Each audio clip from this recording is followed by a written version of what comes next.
વરસાદના 2 સોટા આયા નહીં ને આપણો તો બનવા માંડ્યો છે દાળવડો. ક્રિસ્પી એટલો બને હો ભાઈ, અંદરથી પોચો એટલો એકદમ સરસ એવો બહારના જેવો જ દાળવડો બન્યો. મસ્ત મજાના વ્લોગ જોવા માટે અમારી ચેનલને હાલ જ સબસ્ક્રાઈબ કરો અને બાજુમાં આપેલા બેલ આઇકનને પ્રેસ કરી દો. વાગ્યા છે 7 અને બહાર પડી રહ્યો છે આજ આખા દિવસનો વરસાદ. બહેનું છે બધું. તો વરસાદના કારણે આપણા કિચનમાં બની રહ્યા છે આજે મસ્ત મજાના દાળવડા. તો ચલો જોઈએ કિચનમાં શું ચાલી રહ્યું છે.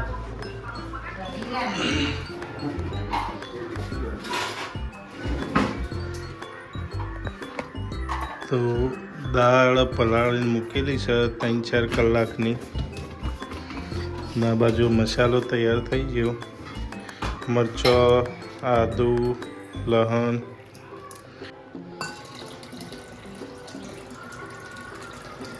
દાળમાંથી ફોતરો અલગ કરીએ છીએ. ખાલી દાળ મગની ફોતરાવાળી દાળમાંથી ફોતરો અલગ થાય છે ને એવું બીજું લોટ પણ પછી આને મિક્સ કરી મિક્સરમાં નાખીને મિક્સર કરી દેવાનું.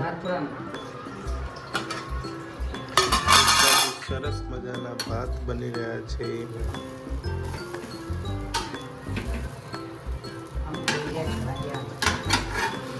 બપોરના વધેલા ભાત વગાડી દીધા.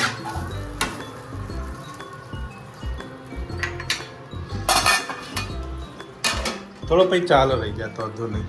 કામ પછી બસ બહુ થઈ ગયો. ખાઈ આયરી ના ચણા દાળ હવે હાલ નહીં નાખવાની. મિક્સર ગ્રાઇન્ડ કરવાનું છે. મસાલા મિક્સ કરીને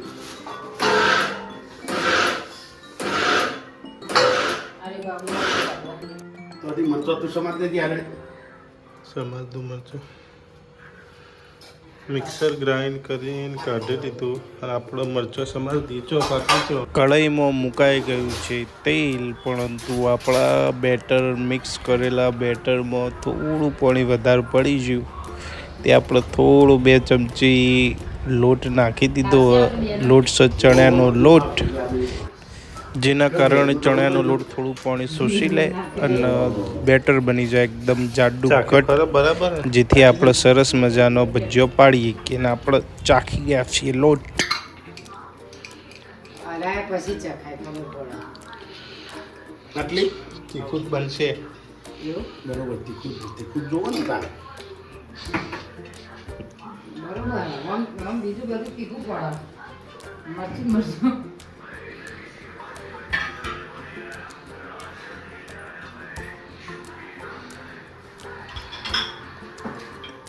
બેટર બરાબરનું મિક્સ કર્યા પછી હવે લબાલબ દાળ વડો પડશે ગરમા ગરમ તેલમાં. તમે જોઈ શકો છો લબાલબ પડવા માંડ્યો છે દાળ વડો, જેની મેક આખા ઘરમાં આવતી હતી. બાના મોઢામાં તો પોળી આવી જતું, કારણ કે બાને જે વસ્તુ બને એ પહેલી જ ચાખવા જોવે. લગભગ તમને પોણી આવી જ જશે મોઢામાં. એવો ગરમા ગરમ સરસ અને આપણો તેલ એકદમ શુદ્ધ હોય, કારણ કે આપણો બનાવવાનો તો ઘેર અને ખાવાનો તો આપણો પોતે. એટલે સરસ મજાનો મારા પપ્પા બનાવી રહ્યા છે આજે દાળ વડો.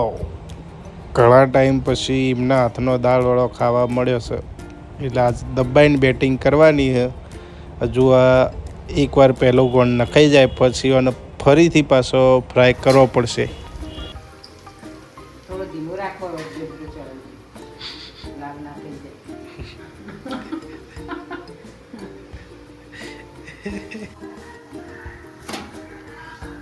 એકવાર હાફ ફ્રાય કર્યા પછી ફરીથી ડીપ ફ્રાય કરીએ, વધારે ક્રન્ચી થાય એના માટે.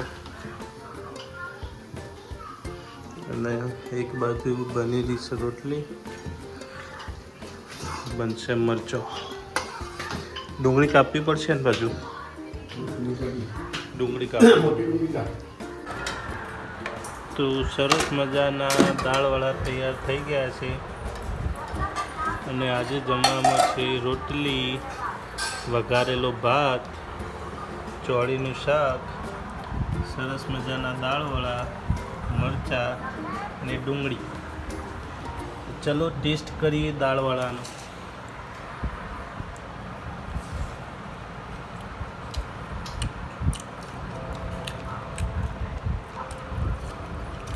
એકદમ સરસ એવો બહારના જેવો જ દાળવાળો બન્યો. ક્રિસ્પી એટલો બન્યો હો ભાઈ. અંદરથી પોચો એટલો. મને ખબર જ છે તમને બધાને મારો વિડીયો જોઈ મોઢામાં પાણી આવી જ ગયું છે. તો આવા નવા વિડીયો જોવા માટે ચેનલને સબસ્ક્રાઈબ કરો, વિડીયોને શેર કરો અને બેલ આઇકનને પ્રેસ કરો જેથી નોટિફિકેશન મળતી રહે.